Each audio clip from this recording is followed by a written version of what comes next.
Bonjour. Donc, pour continuer le laboratoire, vous allez avoir besoin maintenant de la carte de développement qui est ici. Donc, la carte de développement Lattice Diamond, pas Diamond, mais Lattice, voyons, MacXO LF Starter Kit. Donc, vous en avez quelques-unes accessibles. Il n'y en a pas pour tout le monde dans tous les labs toujours. Donc, vous devez vous la prêter. De toute façon, c'est juste pour vérifier. Donc, une fois que vous l'avez branché via le petit câble USB qui va avec, vous partez ici le petit programmeur. Ça n'a pas l'air d'un petit programmeur, ça a l'air d'une espèce de smooch. Mais dans le fond, c'est un petit chip avec une flèche jaune dessus. Si vous regardez comme il faut, là, c'est juste que la flèche est tellement épaisse qu'on ne dirait pas que c'est une flèche. Mais donc, vous cliquez là-dessus. Ça vous permet de... vous faites Detect Cable. Puis là, ben, ça vous permet de détecter le câble JTAG qui va dessus. Donc, c'est une technologie de communication pour programmer votre chip. Et vous faites OK là-dessus. Et il va vous lancer le programmeur. J'ai sélectionné le premier de la liste des câbles qui me donne parce qu'il y a deux ports sur le programmeur. Le programmeur, c'est le petit chip qui est ici à côté. Donc, c'est le chip FTDI. Et une fois qu'il est lancé, vous devriez avoir cette petite ligne qui est ici. On va changer l'opération en en double-cliquant sur Opération. Vous avez présentement Flash Programming Mode. On va le changer pour Static RAM Cell Mode.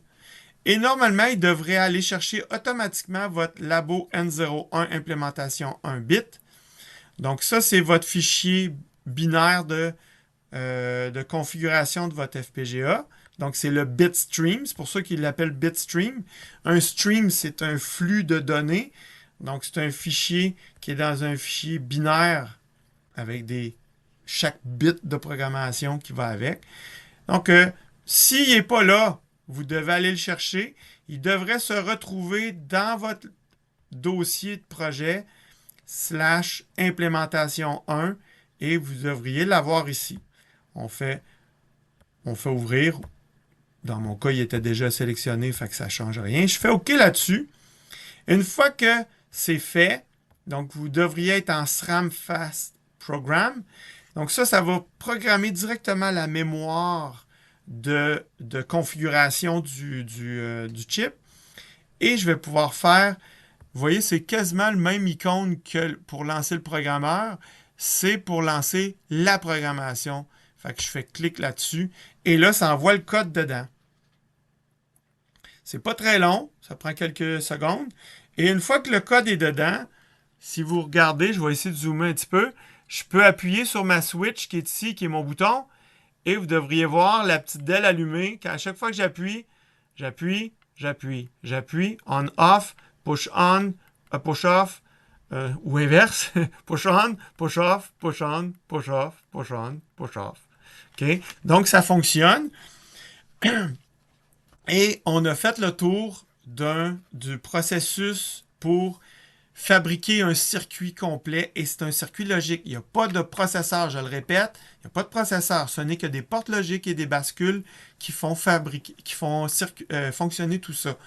Je fonctionne avec une horloge de 12 MHz et pourtant, il n'y a pas de processeur. Donc, c'était la première étape. OK, à bientôt!